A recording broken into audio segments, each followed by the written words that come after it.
श्री गणेशाय नमः।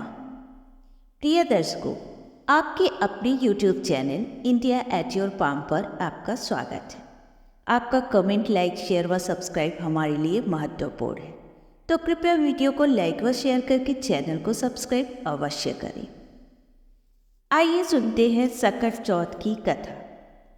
किसी गांव में एक बुढ़िया रहती थी। वह बहुत ही गरीब व दृष्टिहीन थी। उसके एक बेटा और बहू थी। बुढ़िया भगवान गणेश की परम भक्त थी। वह सदैव पूरी श्रद्धा से गणेश जी का पूजन किया करती थी। उसके पूजन से प्रसन्न होकर गणेश जी ने उसे दर्शन दिया और उस बुढ़िया से बोले, बुढ़िया माँ, मैं तुमसे प्रसन्न हूँ, अतः तू जो चाहे सो मांग ले। बुढ़िया हाथ जोड़कर बोली, हे विनायक, मुझे तो मांगना ही नहीं आता, क्या मांगो, कैसे मांगो। तब गणेश जी बोले, जा अपने बेटे बहू से पूछकर मांग ले। तब बुढ़िया अपने बेटे के पास जाकर बोली, गणेश जी मुझ पर प्रसन्न हैं, वह मुझे वरदान देना चाहते हैं, तू बता मैं क्या मांगूं। पुत्र ने कहा, माँ तू गणेश जी से धन मांग ले, धन से हमारी गरीबी दूर हो जाएगी और हम आराम से रहेंगे। फिर बुढ़िया ने बहू से पूछा, गणेश जी मुझे वरदान देना चाहते हैं, तू बता मैं क्या मांगूं। बहू ने कहा, माँ आप नाती मांग लें, आपका वंश चलाने वाला आ जाएगा। तब बुढ़िया ने सोचा, ये दोनों तो अपने अपने मतलब की बात कह रहे हैं, क्यों न मैं पड़ोसन से पूछ लूँ। अतः उस बुढ़िया ने पड़ोसन से पूछा तो उसने कहा, बुढ़िया तू तो अब थोड़े दिन जिएगी, तू क्यों धन मांगे, तू क्यों नाती मांगे। ऐसा कर, तू अपने आंखों की रोशनी मांग ले, जिससे तेरी जिंदगी आराम से कट जाए। यह सब सुनकर बुढ़िया वापस गणेश जी के पास आकर बोली, हे सिद्धि विनायक गणेश जी, यदि आप मुझ पर प्रसन्न हैं तो मुझे 9 करोड़ की माया दे, निरोगी काया दे, अमर सुहाग दे, आंखों की रोशनी दे, नाती पोता दे, सब परिवार को सुख दे और अंत में मोक्ष दे।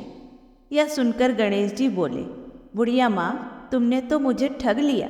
तू तो कहती थी कि तुझे मांगना ही नहीं आता, फिर भी जो तुमने मांगा है वचन के अनुसार सब तुम्हें मिलेगा।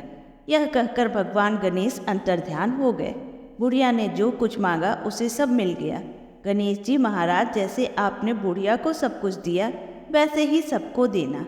गणपति महाराज की जय। अभी तक आप सकट चौथ पर कही जाने वाली गणेश जी की पहली कथा को सुन रहे थे। अब दूसरी कथा जेठ जेठानी की सुनेंगे। तिलकुटा चौथ की कथा। एक शहर में देवरानी जेठानी रहती थी। जेठानी अमीर थी और देवरानी गरीब थी। देवरानी गणेश जी की परम भक्त थी। देवरानी का पति जंगल से लकड़ी काटकर बेचता था और अक्सर बीमार रहता था।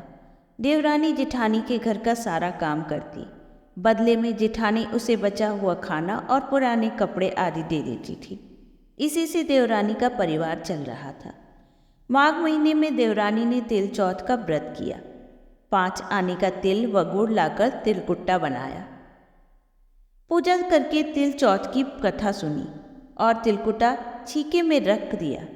सोचा कि चांद उगने पर अर्घ्य देकर तिलकुट्टा खाकर व्रत को पूर्ण करेगी। कथा सुनकर वह जेठानी के घर चली गई। खाना बनाकर जेठानी के बच्चों को खाना खाने को कहा तो बच्चे बोले, माँ ने व्रत किया है और माँ भूखी है, जब माँ खाना खाएगी हम भी तभी खाएंगे। जेठ जी को खाना खाने को कहा तो जेठ जी बोले, मैं अकेला नहीं खाऊंगा, जब चांद निकलेगा तब हम सब खाएंगे। जेठानी ने उससे कहा, आज तो किसी ने अभी तक खाना नहीं खाया, तुम्हें मैं कैसे दे दूँ, तुम सुबह सवेरे ही बचा हुआ खाना लेकर जाना। देवरानी के घर पर पति और बच्चे आस लगाए बैठे थे कि आज तो त्योहार है, इसलिए कुछ पकवान आदि खाने को मिलेगा। परंतु जब बच्चों को पता चला कि आज तो रोटी भी नहीं मिलेगी तो बच्चे रोने लगे। उसके पति को भी बहुत गुस्सा आया। वह कहने लगा, सारा दिन काम करके भी 2 रोटी नहीं ला सकती तो काम क्यों करती हो। पति ने गुस्से में आकर पत्नी को कपड़े के धोने से मारा। धोना हाथ से छूट गया तो पति ने पाटे से मारा। वह बेचारी गणेश जी को याद करती हुई रोते रोते पानी पीकर सो गई। उस दिन गणेश जी देवरानी के सपने में आए और कहने लगे, धोने मारी पाटे मारी, सो रही है या जाग रही है? वह बोली, कुछ तो सो रही हूँ, कुछ जाग रही हूँ। गणेश जी बोले, भूख लगी है, कुछ खाने को दो। देवरानी बोली, क्या दूँ? मेरे घर में तो अन्न का एक दाना भी नहीं है। जेठानी बचा कुचा खाना देती थी, आज वह भी नहीं मिला। पूजा का बचा हुआ तिलकुटा छीके में पड़ा है, वही खा लो। तिलकुटा खाने के बाद गणेश जी बोले, धोने मारी पाटे मारी, निपटाई लगी है, कहाँ निपटे? वह बोली, यह पड़ा घर सारा, जहाँ इच्छा हो वहाँ निपट लो। फिर गणेश जी बच्चे की तरह बोले, अब कहाँ पहुँचूँ? नींद में मग्न अब देवरानी को बहुत गुस्सा आया। वह कहने लगी, कब से तंग किए जा रहे हैं? तो बोली, मेरे सर पर पोछो, और कहाँ पोछोगे? सुबह जब देवरानी उठी तो यह देखकर हैरान रह गई, पूरा घर हीरे मोती से जगमगा रहा है। सिर पर जहाँ विनायक जी पोछनी कर गए थे, वहाँ हीरे के टीके व बिंदी जगमगा रहे थे। उस दिन देवरानी जेठानी के यहाँ काम करने नहीं गई। बड़ी देर तक राह देखने के बाद जेठानी ने बच्चों को देवरानी को बुलाने भेजा। जेठानी ने सोचा, कल खाना नहीं दिया, इसलिए शायद बुरा मान गई। बच्चे बुलाने गए और बोले, चलो चाची, माँ ने बुलाया है, सारा काम पड़ा है। देवरानी ने जवाब दिया, अब उसकी ज़रूरत नहीं है, घर में सब भरपूर है, गणेश जी के आशीर्वाद से। बच्चों ने घर जाकर माँ को बताया कि चाची का तो पूरा घर हीरे मोतियों से जगमगा रहा है।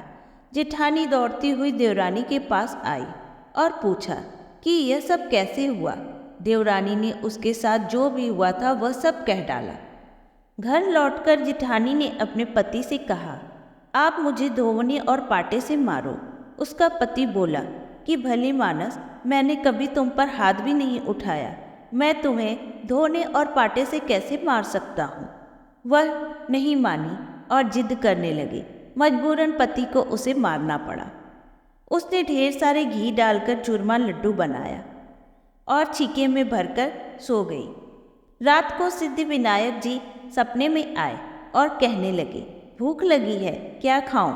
जेठानी ने कहा, गणेश जी महाराज, मेरी देवरानी के यहाँ तो आपने सूखा तिलकुटा खाया था, मैंने तो झरते घी का चूरमा बनाकर आपके लिए छीके में रखा है।